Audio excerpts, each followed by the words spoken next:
Question is, should security be strengthened at local airports, reducing the chance of future terror attacks? That's what Virginia Senator Tim Kaine and other local lawmakers are pushing for in the wake of the attacks in Brussels.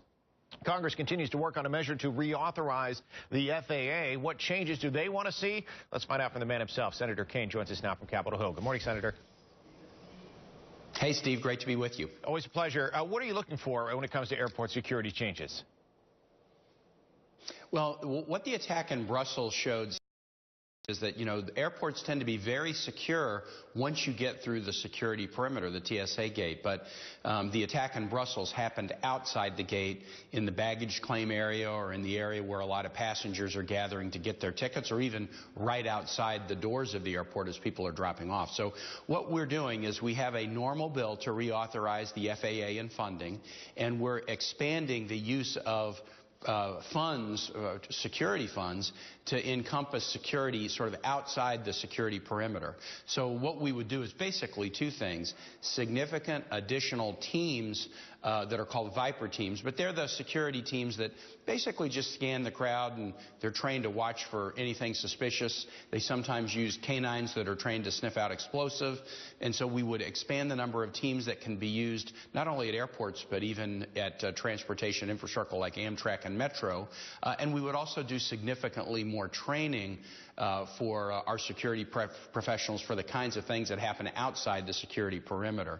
So this would be in addition to the normal TSA screening. We want to give people a little more sense of confidence as they're coming into airports or train stations that there's going to be eyes on the security situation. Right, and we saw in the wake of what happened in Brussels, at the Brussels airport, them going as far as to actually drop people off away from the airport, that you would have to then be essentially shuttled even to the front gate of the airport. Now, we're not talking about going that far at this point, just having additional presence, correct?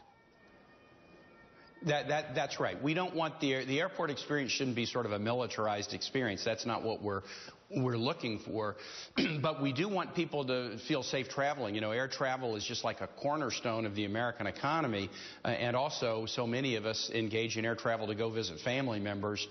So it can't be just a super hardened experience, but just a little more security presence outside what's the normal TSA security zone, I think, be very, very helpful. It can reduce the risk of a Brussels-like tragedy, and it can also give travelers more confidence. All right, and when it comes to security issues, typically those tend to have an easier time working their way through Congress, but you did say additional funds. Are we going to have support for this?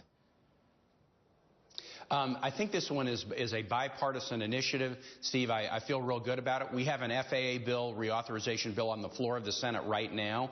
This is an amendment to that bill, but thus far we've gotten very good feedback on it, both from Democrats and Republicans. So as we take this bill up, likely today and next week, I think there's a great chance that this will be added in. It will be supported and headed to the president's desk. All right, before we let you go, let's talk about something that is not bipartisan supported right now, and that is the Supreme Court nominee. The president today in Chicago trying to get support there for his nominee, Merrick Garland. We're not getting it from Republicans in Congress right now. At least we're not hearing that, but you're on the inside. What do you think now as far as the prospects of actually having hearings on the Hill?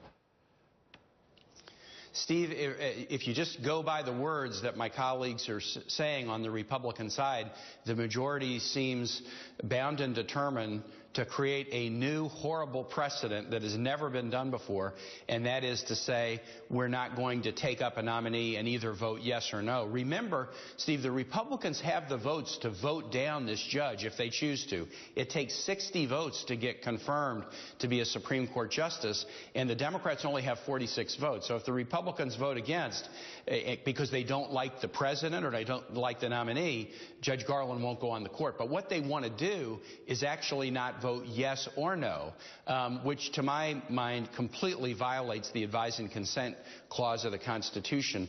And it's because of a unique disrespect, sadly, for this president. 17 times in the past, there's been the confirmation of a justice in the last year of a presidential term.